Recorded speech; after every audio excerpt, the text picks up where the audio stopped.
where it's really at, in the back streets where the locals hang out, to a joint that I've heard that makes some cracker meze, so I can't wait to get in there and check it out. Ahmed Kunduz, or Ahmed Captain as he's known here, gets his name from the many years he spent at sea. Merhaba. Merhaba, hoş geldiniz. Nice to meet you, Ahmed Captain. Thank you very much. Göstermek istiyorum. Lütfen böyle alalım sizleri. I'd love to. Let's have a look. Ahmed is a master of meze and is keen to put me to work. Looks like I'm going to get my shirt dirty, roll my sleeves up and do some work for a change. But I want to know more about his seafaring days. Why does everyone call you Ahmed Kaptan? Benim mesleğim denizcilik. Ben yıllarca denizde çalıştım. Charter teknelerinde, dalgıç teknelerinde kaptanlık yaptım 27 sene. Daha sonra bu mekanı açtık. 8 seneden beri bu işle uğraşıyoruz. Onun için Ahmet Kaptan, denizci olduğum için. I bet all those days on the water have taught him a thing or two about seafood. But first, I'm really keen to find out the secrets of Bodrum's renowned fava. Bizim yaptığımız gambille dediğimiz küçük araka cinsi. Şimdi beraber yıkayacağız bunu. So basically what he's saying, there's two types of fava that's used generally to make this dish. There's one they use in Istanbul, which is that big one, and he reckons it's a bit dodgy. And there's the one that's local, which is the really small fava. He just soaks it in some water, rinses it off, gets rid of all the scum, and then he's going to show me how to cook it.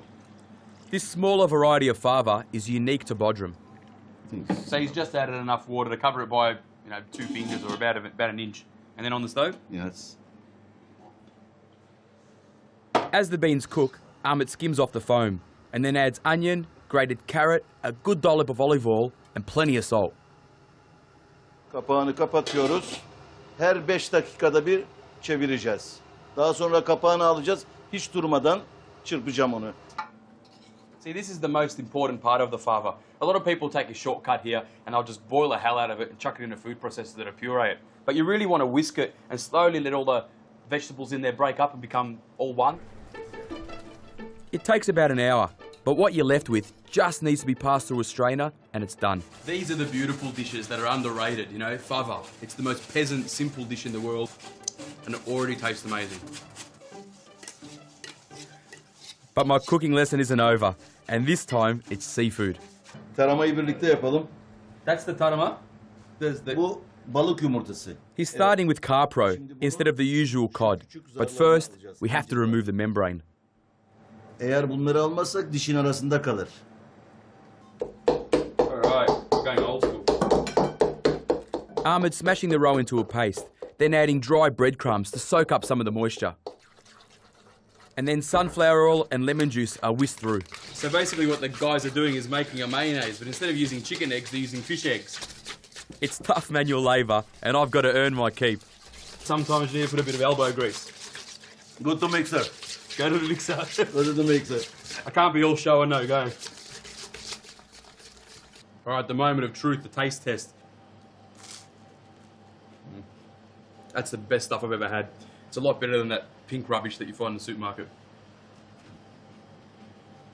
And finally, I get to sample the captain's meze. Oh, what's this?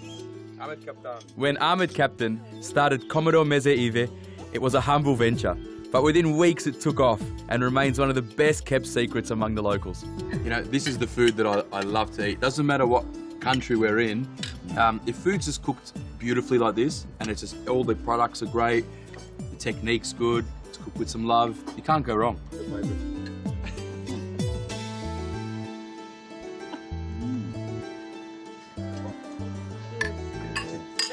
Şerefe. As the sun sets over the Bodrum harbour, I can't wait to get back on the Regina. The following morning, as we sail out into the bay, Shihan tells me we're intercepting a special delivery, just in time for lunch. Talk about home delivery. Is this the normal way you guys get your fish? Yeah, we often buy the fish from these fishermen. Yeah? I wonder what he's got. Yeah, there are sea beans and the red mullets and the baby calamaris. Looks pretty fresh. I doubt you're going to find those in your local supermarket.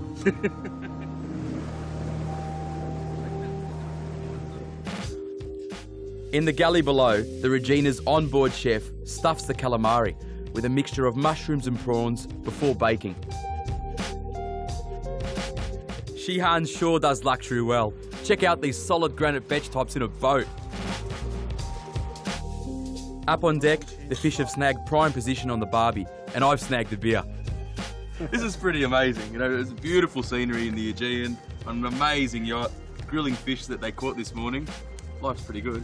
Yes. That looks good, mate. And that smells great. You know, you can taste how fresh that fish is. You don't have to do too much to it. Straight off the fishing boat, right on the grill. And the calamari is also exquisite. It's beautiful. Yeah, it's beautiful. Huh? Yeah, it's really beautiful. Thanks, mate. It's a pleasure. I could get quite used to this life. Beautiful food, great boat, but Bodrum has even more to offer. I've been cruising around the Bodrum Peninsula, sampling glamour on the Aegean Sea, with stunning scenery and sensational food. So I've got one more stop on my sea adventure. I'm heading around the headland to a little village called Gummersluk. It's time to say goodbye to Shihan and the Lapa luxury, and hello to a different food scene. Thanks, Shihan. Mate, I had a great time on the ship. You should be really proud. Thank you very much, Shane. It's a pleasure for us. Thanks a lot. Gummersluk, a small fishing village, is at the relatively undiscovered end of the Bodrum Peninsula, and this is where the clued in get away from all that glitz and glam. But I'm here to see a little of what I love most about this journey, getting to see real home cooking. But instead of a home, it seems I've arrived back at school. Hello. Hey, Asla. Ashle Mutlu runs home-style cooking classes. Well, you're my guide, so what are we cooking? We're cooking samphire. Samphire is a crisp coastal green that's increasingly popular in restaurants. What's the next stage? What do we have to do? It's going to boil for about 45 minutes or so. It really depends on how fresh the samphire is. Okay, I'm now preparing the sauce for the samphire. I happen to call the sauce the magic sauce because we use it on top of everything. So it's an all-purpose sauce with just greens or? Anything that's green. She adds lemon juice, aerating it with a whisk, and then an equal measure of olive oil. Then Ashley shows me a simple samphire trick.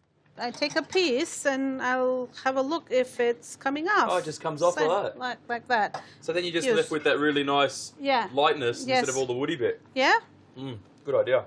There's a lot of samphire to get through, so we'll leave that to Ashley's assistant and get on with our next dish, zucchini flowers stuffed with a cheese filling. This is feta cheese and ricotta. While Ashley blends together the cheeses and the eggs, she tells me why she started a home cooking school. In Turkey, unfortunately, until very recently, we only had one chef school, which was teaching one kind of cooking. And the minute you left Istanbul, you would have to eat the same menu in every hotel or restaurant. So I really wanted to show people what our real food is. After adding dill and parsley, it's time to get stuffing. It's important that these flowers are picked up early in the morning because they open up, and then you take a bit of the cheese here and you stuff it to the bottom. So you don't remove any of the stamen inside? No, we like to eat that. Okay. That's the tastiest part. That's the tastiest bit? Yeah. Who taught you how to make this? I learned from my grandmother, my mother-in-law, my grandmother-in-law. So it's real family recipes? Yes, it is family recipes. Oh, that's beautiful. You're teaching people how to cook real Turkish home food. 9 times out of 10, that's always the best cooking because you're seeing something real. You know? You're right, yeah. This is breadcrumbs. These breadcrumbs are made from a special bread of this region called piksimet. It's a very old recipe coming from the ancient times. I've added some coriander powder. I will just take one of the flowers that you've stuffed nicely and put it into the egg wash and then roll it over in this. Once all the flowers are crumbed, they're shallow fried in sunflower oil. And how long do they need? Just 5 minutes or so. That looks great. They look so good. These babies will need a while to cool. While they do, I want to see how the samphire, dressed in Ashley's magic sauce, has finished up. You know why that's good? Because it's different from the samphire I've tasted in the past. Yeah. Magic of Bodrum. The samphire salad's deliciously ocean fresh, and I can't wait to balance it out with some of those fried zucchini flowers. Be careful. Be careful because the cheese melts and it's very hot. Oh, how beautiful is that? That's really beautiful. You can taste all that coriander around the crumb and the cheese and the dill. Everything's beautiful. You know, this sort of food really sums up what Bodrum's about. You know, it's fresh, it's alive, it glitters just like everything down in the marina. It's beautiful food. Thank you very much for showing me. Thank you. Thank you. I can never get enough of the secrets you pick up from home cooks. The day's wearing on, and I promised Shihan I'd head to a little spot just before the sun sets. Lamorne Cafe is a whole lot more than a family business. With its relaxed feel and views of the water, it's the place to be in high summer. Chamberkilik is one of the younger generation of family involved in the business, and we're kicking back with one of his famous Mandarin cocktails. I hope you like. I needed that. It's cool, isn't it? This is a pretty cool place you got Yeah. here, man. It's pretty chilled out. Thank you, thank you. This is my mom's place, actually. And this is our 13th year. Chambe and his mum mix up Turkish and French cuisine. And because I'm stuffed full of seafood and meze already, my only option is to switch to my dessert stomach. So a family recipe, yeah? Yeah. Limon parfait. This is my mom's childhood dessert. So she was crazy about this. This is our family and homemade. I had this lots of time in my childhood. Yeah, it's great. There's nothing Turkish about parfait, but it really doesn't matter. I'm here for the sunset and the view over the beautiful waters I've spent my day sailing on. If this is what Bodrum's about, gorgeous people, out on the sea on million-dollar yachts, beautiful food, cocktails, and scenery like this, definitely get used to it. I never want to leave, and this is a journey that could end right now, and I'd be a happy man.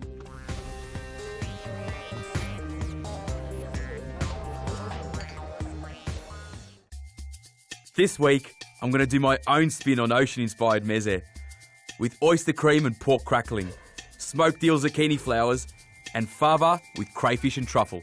What I loved about the food in the Bodrum Peninsula, and it was relatively untouched. So I'm going to do a bunch of meze that pays respect to the area. I'm going to make a fava exactly the way the Commodore showed me. His way was absolutely amazing. So really simply, split peas, carrot, I'm adding a bit of celery and shallot, a pinch of salt. My water, slowly bring that to a boil, skim it, stir it until it's a puree. Once the peas expand, I start to whisk it over the heat until it becomes a smooth puree. My only addition to the dish is a splash of truffle oil. All right, so that fava is done. We're going to cook our crayfish, but first I'm going to melt some butter. Into that pan, I'm just going to bust up a little bit of this cray. Now, I don't want to slice it up. I actually want all these pieces to be busted up really rough so they absorb all the flavours I'm going to put in there. And also they'll latch onto that fava when you're eating it and stick together and it'll taste great. Preserved lemon, flaked almonds, salt and pulbeber are added to the crayfish. It's time to plate it up. All right. Easy, easy lemon squeezy. Bit of cray on top. Some of that beautiful butter that's been infused with all those flavours of the cray. A little bit of truffle goodness. Don't be shy. You only live once. Now, I can't even begin to tell you how good that truffle smells as soon as it hits the heat of the crayfish and the fava, and I have to know how it tastes.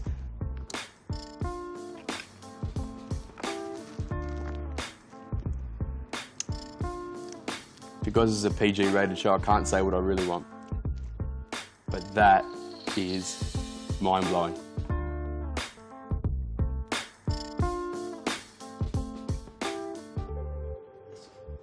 What I'm going to do next is make a oyster cream, some shallots, garlic, a little bit of olive oil. If you put it in a hot pan, it's going to fry straight away. So a cold pan can slowly bring the temperature up. So now those are broken down a little bit. I'm just going to add my oysters. Give them a quick stir. and add a splash of white wine. Once those oysters have slowly changed, become a little bit more plump and just started cooking, I'm going to add the cream. I'll bring that up to the boil, give it a quick season and a taste, and it's into our thermo to puree it up and in the fridge. So, time to bring it all together. My oyster cream, so a little bit of that samphire, some of these beach bananas, which I think are my new favourite ingredient, some black cabbage cress, some mache leaves. Something we didn't find in Turkey, but I think goes really well with oysters, is pork. Some of my favourite pork crackling. I'm just going to bust that up. Zest of lemon, swig of olive oil. Okay, it's time to plate it up. Just in the middle of the plate.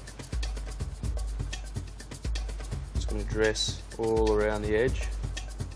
Now that's a really simple meze, really strong, lots of flavours. Oysters, pork crackling, and sea greens. First thing I'm going to do is I'm going to make a smoked eel vinaigrette, and this is going to dress my version of those beautiful zucchini flowers that we saw. Now, you don't have to go looking for an eel, smoke it, and get it to this point. You can buy them pre-made, like I've got. So I'm just going to cut down the spine. I know they're not the most attractive looking thing, and it probably doesn't go with the glitz and glam of Bodrum, but believe me, these things taste $1,000,000. Next, I peel and trim the skin off the eel and tear it into chunks. Then I add some olive oil, chopped red onions, vinegar, salt, and pulbiber. And I'll just chop up some parsley. Just give it a good mix. Another ingredient that we're going to use in our zucchini flowers are some beautiful, fresh scallops. I think you can serve them just raw like that. They're really, really sweet. A little bit of olive oil over the top, some sea salt, and you can eat them just like that. So I'm going to put those aside and fold that through my filling, which I'm about to go finish. So the filling I'm making for the flowers is a rice and cheese filling with those scallops. And the two cheeses I'm using some halloumi, which is a gorgeous cheese all over the Middle East, Greece and Turkey. And another cheese, which isn't really Turkish, I'm sure there's a Turkish version. It's a Greek cheese, but you know, the whole Bodrum area is surrounded by Greek influence. It's called Graviera, and it's similar to like a Greek parmesan. I'm just going to grate that in at the end.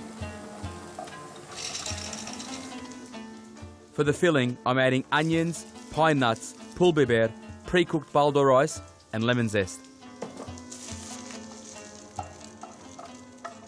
My Graviera cheese, some of this really gorgeous fresh halloumi, which is going to give a bit of stringiness inside the filling. I'm just going to use a little bit of mint, because I think mint and halloumi go really well together. They're also going to add a bit of freshness, you know. Just give that a quick mix. It's going to be a really beautiful stuffing for my flowers. Okay, filling flowers, there's not much of a trick to it. It's when I open them up, now they like to use this little stamen in Turkey. They said it's where all the flavour is, but I'm not a big fan of it, so I'm going to take it out. All the tasty stuff. And fold it up, just fold that over. You get a nice little parcel. They're done. Make the crumb. The crumb is simply orange zest and fine breadcrumbs mixed with coarse coriander seeds and salt. All right, so that's all mixed up. Real simple process. Flour first, then into the egg, and then into my crumb. They need to go in the fridge to set, and they'll be done. Zucchini flowers have set in the fridge, nice and firm, all that crumb stuck to them. Now I'm just going to cook those flowers. Now the whole idea when you're cooking them is that the inside goes nice and gooey and it melts that cheese and it slowly warms that scallop. So you don't want to cook them too hard in oil that's too hot. Now look, done. You can really smell all that orange and coriander seed in the crumb frying up in the oil. Okay. Now they're great, really crunchy. I know they're going to be nice and soft inside, and the orange and the coriander seed has really filled the room. So, some of that smoked eel dressing that we made earlier, a couple of pieces of watercress. Now, I'm never going to be able to replicate a dish that's been done for generations, But I think these flowers, even Asli would be proud of. So that's my scallop and halloumi filled zucchini flowers with smoked eel.